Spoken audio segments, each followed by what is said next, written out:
Washington débloque une nouvelle aide d'1 milliard de dollars à l'Ukraine. Moscou affirme de son côté avoir abattu 5 drones ukrainiens sur son territoire. 150 000 hectares ont brûlé en Grèce cet été, au moins 26 personnes sont mortes. Les leçons à tirer de cette catastrophe sont nombreuses, affirment les acteurs locaux. Le chef de la diplomatie américaine, Antony Blinken, a annoncé une nouvelle aide d'1 milliard de dollars à l'Ukraine.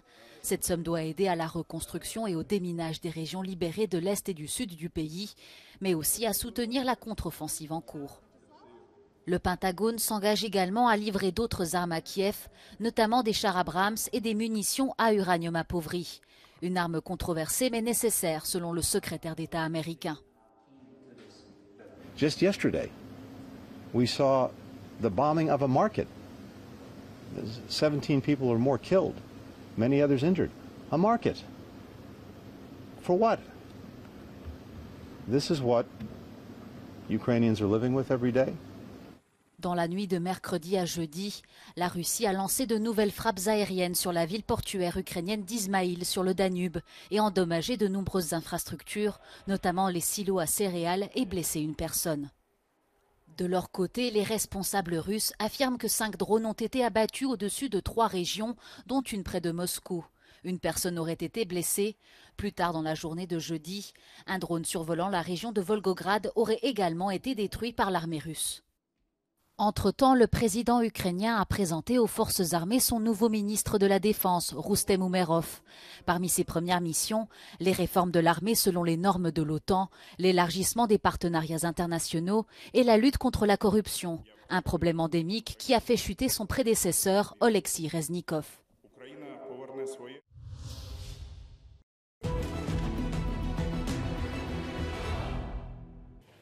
The situation along the eastern front line remains difficult, and the main task for Ukraine's troops is to ensure reliable defense and prevent the loss of strongholds, the commander of Ukraine's ground forces said. Oleksandr Syrsky added, quote, "The enemy does not abandon his plans to reach the borders regions." With most of the attention being at the southern front and western Zaporizhia region over the past few days, let's take a close look at the east of Ukraine.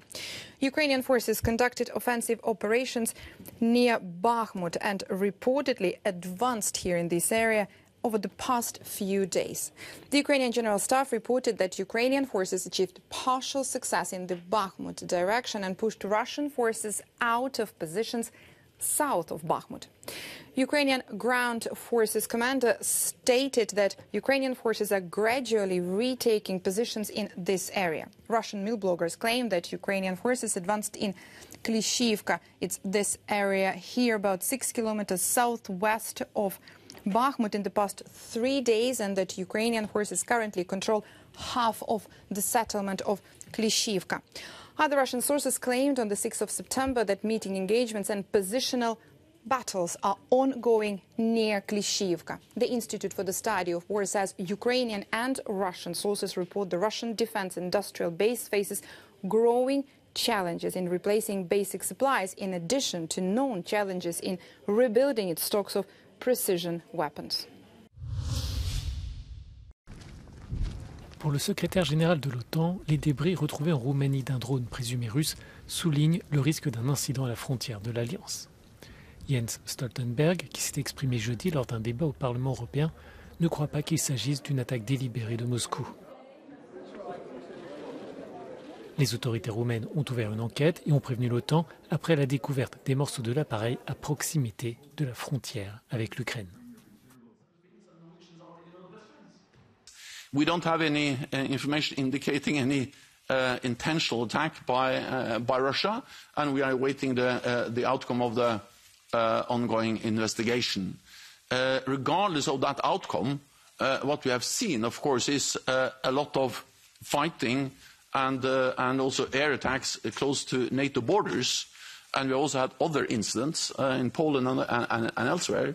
And therefore, we have increased our vigilance. We are closely monitoring what's going on close to our borders, and we have also increased our presence in the eastern part of the alliance.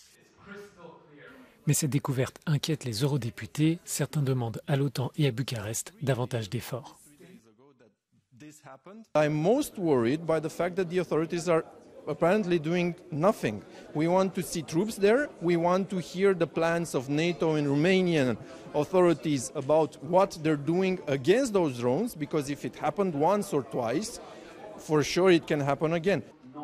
Jens Stoltenberg est revenu sur la question de la sécurité européenne et de la coopération entre l'Union et l'Alliance. Des parlementaires s'interrogeaient sur la candidature d'adhésion de la Suède à l'OTAN. La procédure est bloquée par la Turquie et la Hongrie. Pour les eurodéputés, il n'est pas question qu'Ankara s'empare de ce dossier pour faire chanter Stockholm. We have to keep our values. Turkey has to allow Sweden to join without any conditions. And that's something I asked Mr. Stoltenberg. I know he's doing his best to use his status and prestige to make it happen like that. Le secrétaire général de l'OTAN assure que la Suède sera, dès que possible, le 32e membre de l'Alliance.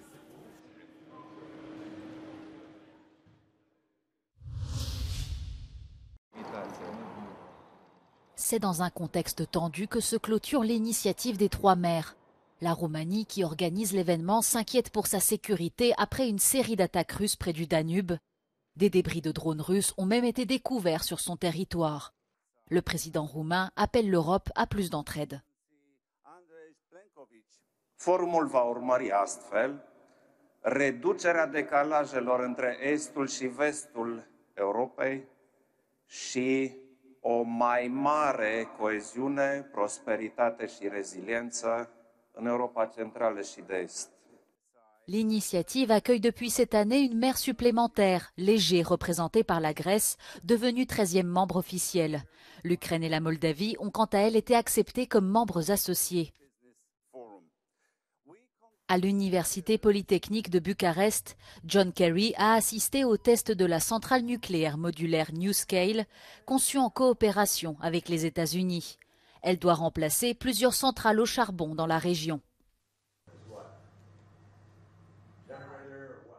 Billions and billions of euros are needed to lead after years of investment to a better cross-border connection in the field of transport, energy and digitization.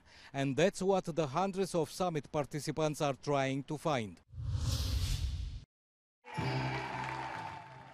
L'ancienne première ministre finlandaise, Sanna Marin, vient d'annoncer rejoindre la fondation de Tony Blair et renoncer à son siège de députée. Il y a 6 jours, elle avait officiellement démissionné de la présidence du Parti social-démocrate, comme promis en mai dernier, après sa défaite aux législatives.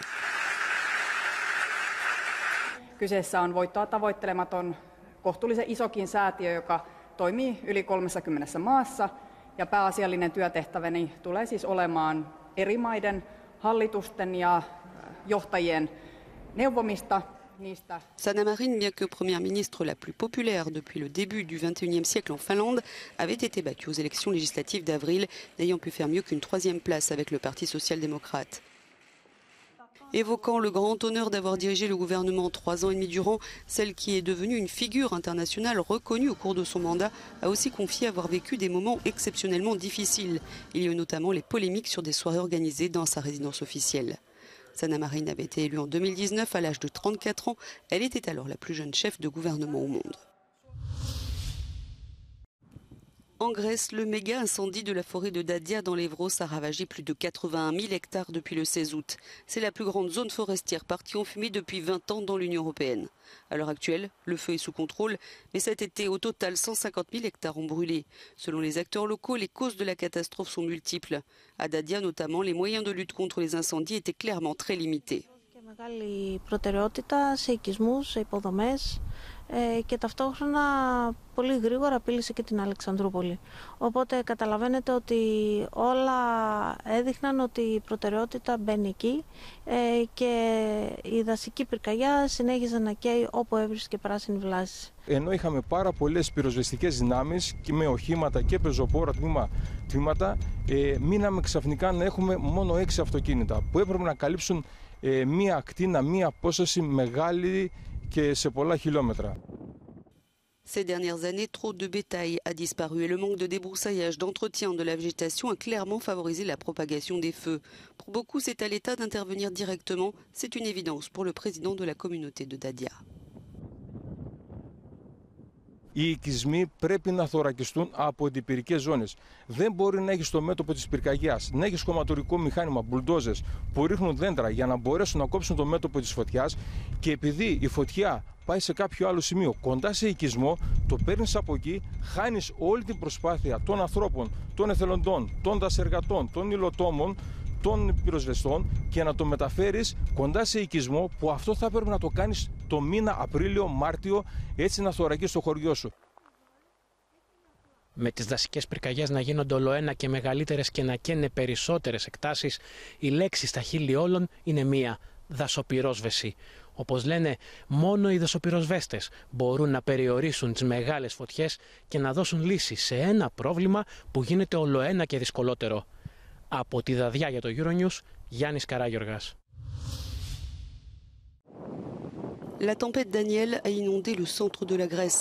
Au moins 6 personnes sont mortes et plusieurs sont portées disparues, dont un couple d'Autrichiens qui était en lune de miel. La plaine de Thessalie a été transformée en un immense lac. Plusieurs opérations de sauvetage à l'aide de canaux sont en cours dans la municipalité de Palamas, près de la ville de Karditsa, où l'eau a atteint entre 1,50 m et 2 m.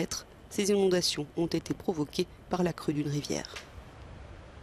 Au terme d'un été marqué par d'énormes incendies dans le pays, les fortes pluies de cette semaine ont commencé à tomber lundi en Magnésie, au nord d'Athènes, et se sont déplacées mardi vers Karditsa et Trikala, dans le centre de la Grèce.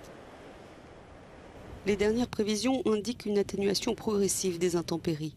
Néanmoins, en raison de la situation, le Premier ministre Kyriakos Mitsotakis a annulé sa participation prévue ce jeudi à la Foire internationale de Thessalonique. Il devait annoncer les plans du gouvernement pour les 4 prochaines années.